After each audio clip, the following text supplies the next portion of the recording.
lagi dengan saya Lude Hoedayanti di channel kesayangan kita, Deva Devi Channel. Nah, hari ini kita akan membahas tentang bagaimana sih cara mengisi DRH atau daftar riwayat hidup di CPNS tahun ini. Oke, tonton terus videonya sampai akhir ya. Nah, pertama-tama teman-teman bisa login di akun SSCASN masing-masing, kemudian sudah login. Nah, di lembar paling bawah itu nanti ada terdapat daftar riwayat hidup. Di sana ada permintaan ya atau tidak. Kalau misalnya ya, berarti kita melanjutkan ke pengisian DRH, tapi kalau tidak berarti kita mengundurkan diri. Di sini kalau bagi teman-teman yang ingin mengundurkan diri, sudah ada langsung filenya, bisa di-download, diisi langsung mengikuti alur yang telah ditentukan oleh web tersebut. Nah, namun yang mengikuti pengisian DRH bisa langsung klik ya dan akan masuk ke lembar seperti ini. Oke, kalau misalnya udah sampai ke lembar seperti ini, nah, pertama yang harus diisi yaitu biodata. Di sini ada beberapa biodata yang sudah otomatis diisi langsung karena sesuai dengan data-data yang kita isi pada awal pendaftaran gitu ya teman-teman.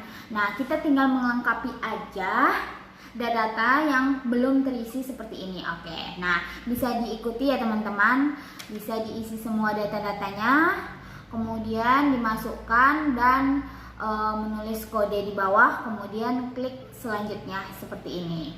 Nah, kemudian udah mengisi nih data-data di perseorangan, kemudian kita klik selanjutnya. Nih, klik yang tombol selanjutnya di bawah ini. Oke, nah kemudian kita masuk yang kedua yaitu ada kolom pendidikan. Di sini teman-teman bisa isi pendidikan sesuai dengan yang teman-teman miliki. Oke, mulai dari SD sampai jenjang terakhir yang kita lamar sebagai ASN ya teman-teman. Jadi teman-teman kalau misalnya nih teman-teman udah S2 tetapi kita mengikuti CPNS yang D4 atau S1, itu berarti untuk pendidikan S2 nya tidak boleh diisi di DRH ya teman-teman. Jadi cukup sampai batas yang kita lamar saja gitu ya teman-teman. Nah, di sini ada nomor tingkat pendidikannya, kemudian ada jurusannya, kemudian nama sekolah atau PT-nya, kemudian ada gelar depan kalau misalnya menggunakan gelar depan dan ada gelar belakang. Kemudian ada akreditasi juga, kemudian tempatnya, nomor ijazah dan nama pejabat yang menandatanganinya. Oke, kita bahas di sini dulu ya teman-teman. Untuk tingkat SD itu jurusannya bisa diambil sekolah dasar. Kemudian untuk gelarnya bisa dikosongkan karena memang kita waktu untuk SD, SMP, SMA itu tidak menggunakan gelar. Nah, untuk akreditasi ada yang meminta akreditasi prodi, ada juga yang universitas. Jadi tergantung instansi masing-masing ya teman-teman, dibaca lagi peraturan dari instansi masing-masing. Oke, nah di sini ada tulisan nama, nomor ijazah seperti ini ya teman-teman. Nanti ditulis langsung DN sekian. Nah, sesuai dengan ijazah masing-masing. Nah, kemudian nama pejabatnya ini untuk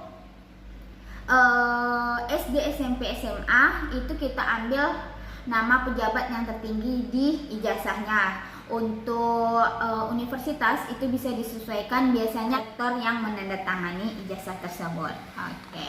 Nah, selanjutnya yaitu tentang kursus atau latihan yang pernah kita lakukan pada saat sebelum melakukan CPNS. Di sini disertai dengan sertifikat-sertifikat, kemudian ada juga kolom pengalaman kerja, di mana di sini kita harus mempersiapkan seperti ini ya teman-teman, data-datanya. Untuk pelatihan khusus, yang pertama kita harus menyiapkan nama pelatihan atau kursus yang kita lakukan sebelum CPNS, kemudian instansi pemerintah penyelenggaranya, kemudian jenis kursus yang kita ikuti ini apa gitu kan, tanggal mulai masuknya kapan, kemudian tanggal selesainya kapan. Nah, yang paling terpenting nomor sertifikatnya nih. Nomor sertifikat harus ada di sertifikat tersebut. Kemudian jumlah jam yang kita lalui itu berapa jam dalam pelatihan tersebut. Kemudian biasanya itu kalau untuk jumlah jam ada di belakang sertifikat. Nah, kemudian tempatnya di mana, kemudian institusi penyelenggaranya itu apa. Nanti bisa dilihat di sertifikat yang kita miliki itu ya teman-teman. Oke, kemudian klik simpan.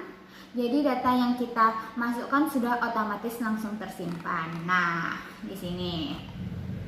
Kemudian ada riwayat pekerjaan. Riwayat pekerjaan ini kita masukkan instansi perusahaannya, kemudian jabatan kita di sana itu sebagai apa, kemudian mulai masuknya tanggal berapa, kemudian kita resignnya tanggal berapa, dan gaji pokok kita itu berapa di sana, kemudian nomor SK-nya dan tanggal SK-nya. Kemudian pejabat yang menandatangani biasanya itu direktur. Oke. Nah, jadi untuk CPNS kebanyakan instansi menyarankan untuk mengosongkan riwayat pekerjaan ini. Kenapa? Karena riwayat pekerjaan untuk CPNS itu tidak terlalu diperhitungkan. Karena apa?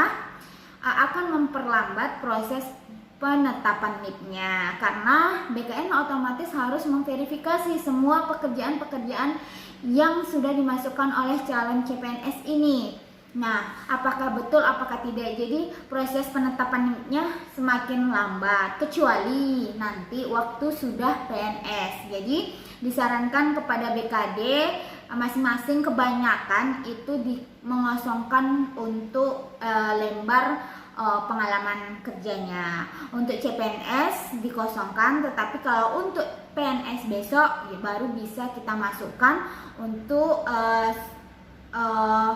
menambah nilai poin beban kerja kita. Oke, begitu ya teman-teman.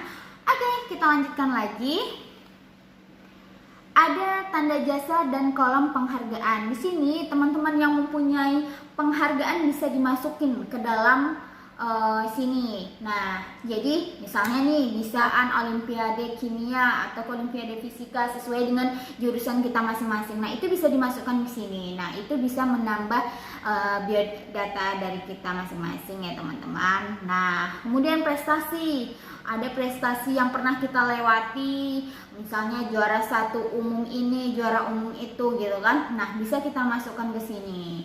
Oke, selanjutnya kolom keluarga. Nah, seperti ini ya teman-teman.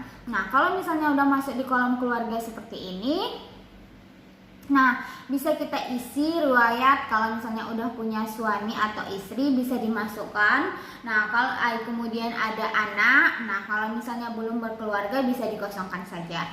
Kemudian ada orang tua kandung, nah itu ayah dan ibu meskipun sudah meninggal tetap dimasukkan sesuai dengan biodata keluarga ya teman-teman. Nah, kemudian yang terakhir itu adalah saudara kandung. Saudara kandung ini bisa kita masukkan ke sana sesuai dengan urutan, meskipun nanti saudaranya sudah ada yang menikah, tetap dimasukkan ke kolom tersebut ya teman-teman.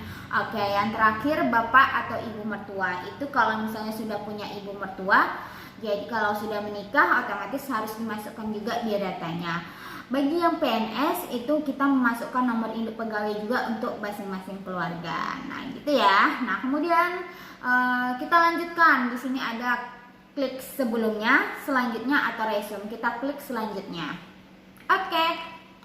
Nanti kita pindah pada kolom organisasi. Nah, di sini bagi teman-teman yang aktif organisasi pada saat perkuliahan, nah itu bisa wajib dimasukkan di sini. Nah, di sini ada nama organisasi yang kita ikuti, kemudian jabatan di organisasi itu kita sebagai apa, kemudian tanggal mulai kita ikut organisasi itu berapa, kemudian selesainya kapan, tempatnya di mana, dan pemimpin organisasinya itu siapa. Nah, bagi tenaga kesehatan bisa tuh dimasukin kalau misalnya kita ikut Ikatan Bidan Indonesia atau Ikatan Radiografer Indonesia ataupun Ikatan Dokter Indonesia, dan masih banyak lagi. Nah, itu bisa dimasukin ke sana. Kita sebagai apa di anggota di di organisasi tersebut, gitu ya teman-teman. Nah, di sini selanjutnya yang terakhir keterangan lain-lainnya yaitu yang telah kita persiapkan setelah pengumuman CPNS. Yang pertama yaitu SKCK, kemudian surat keterangan jasmani, surat keterangan rohani, dan surat bebas narkoba. Nah, di sini kita masukin biodatanya. Di sini ada nomor surat SKCK, kemudian ada tanggal surat keterangan SKCK-nya, kemudian nama pejabat yang menandatanganinya, kemudian nomor surat keterangan jasmani dan rohani. Kalau misalnya nih kita melakukan tes jasmani dan rohani, ada dua dokter. Nah, untuk tanggalnya kita ambil yang jasmani saja, tidak yang rohani. Tetapi kalau untuk dokternya nanti kita catat dua-duanya, tetapi kita pisahkan dengan garis miring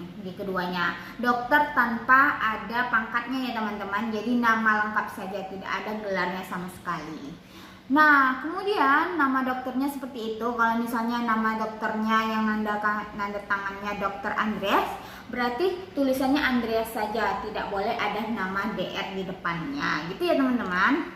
Nah, kemudian surat bebas keterangan nafza atau narkoba. Nah, di sini ada nomornya yang paling atas, itu kita ketik ulang, kemudian kita masukkan ke dalam pengisian DRH. Ada surat tanggalnya, ada nama pejabatnya juga seperti itu ya teman-teman, tidak ada jabatannya atau gelarnya. Jadi nama bebas aja gitu. Oke, untuk pengisian ini jangan dipisah dengan spasi ya teman-teman. Jadi antara nomor-nomor yang kita masukin tadi itu garingnya tidak boleh spasi. Jadi langsung garing nomor tujuan, garing dan sekian seperti itu ya teman-teman. Kemudian setelah kita pengisian data-data kesehatan yang sudah kita buat sebelum pengisian DRH, kemudian kita cek kembali, kemudian kita klik selanjutnya. Nah, oke, kalau misalnya sudah terisi data perorangan, kemudian data pendidikan, kemudian keluarga, organisasi, udah terisi semua, saatnya kita upload dokumen yang dibutuhkan. Nah, apa aja dokumen yang dibutuhkan? Yang pertama yaitu surat keterangan 5 poin yang udah bisa di-download di web kita masing-masing. Nah, itu bisa kita download, nanti tinggal isi biodata masing-masing ya teman-teman.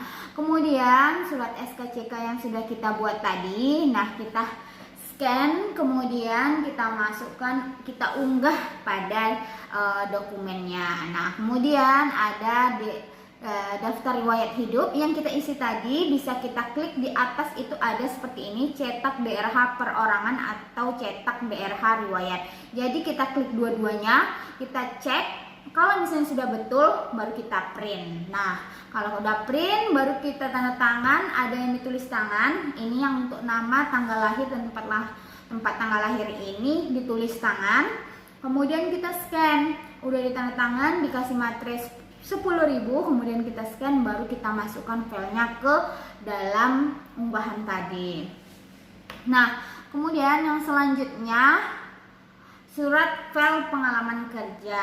Nah, di sini yang seperti Eva sampaikan tadi, sebaiknya tidak diunggah dulu karena untuk mempercepat proses penetapan NIK-nya. Tapi kalau misalnya mau dimasukin juga boleh. Jadi kita tinggal scan surat pengalaman kerjanya, kemudian ada surat keterangan atau SK dari pejabat yang saat itu menjabat di sana, mengatakan kalau memang kita pernah menjadi karyawan dari perusahaan tersebut. Nah, kemudian yang selanjutnya yaitu ada surat narkoba tadi, kita scan, kemudian kita masukkan ke dalam dokumen kita. Nah, atau diunggah ya teman-teman. Kemudian ada ijazah juga, kemudian ada transkrip nilai. Biasanya itu langsung otomatis terunggah, tapi kita cek lagi datanya betul atau enggak ya teman-teman. Kan bisa itu klik yang tombol lihatnya. Nah, kemudian yang terakhir itu ada surat lamaran.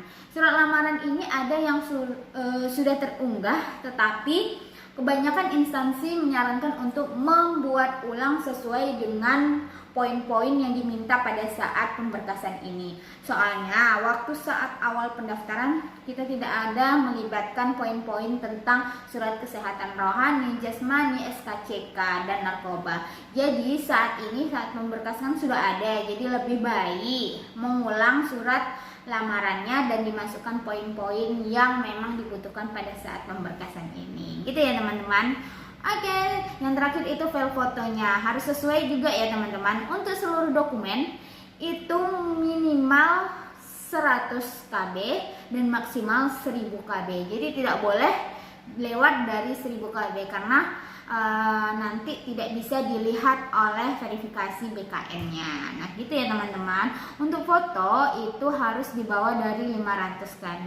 Nah, mungkin teman-teman bisa mengikuti cara-cara yang udah Deva sampaikan ini. Nah, bagi yang sudah mengunggah semuanya dan udah yakin biodatanya dan data-data yang diunggah itu betul semua, tinggal klik tombol merah ini. Nah, akhiri proses pengisian DRH. Pengisian DRH selesai dan bisa menunggu dari verifikasi BKN. Nanti kita akan dikonfirmasi oleh BKN jika ada kesalahan. Nah, ini juga bagi teman-teman yang udah mengisi DRH dan ada kesalahan nih setelah kita sudah akhiri DRH baru tahu nanti iya nih yang ini salah gitu, bagaimana ya, takut saya tidak lulus atau gimana gitu. Tenang aja teman-teman, nanti bagi teman-teman yang salah misalnya penulisan suratnya atau salah nomor suratnya itu bisa nanti diperbaiki nanti dikonfirmasi oleh BKN, kita dapat WA seperti ini. Nah, nanti bakal bisa diperbaiki gitu ya teman-teman. Jadi tenang saja, selagi data-data kalian masukkan dalam pengisian DRH ini benar-benar data kita, insya Allah tidak ada masalah ke depannya gitu. Oke, cukup sekian dulu video dari saya. Terima kasih sudah menonton. Bagi ada yang mau ditanyakan bisa chat di kolom komentar ya teman-teman semua. Oke, assalamualaikum.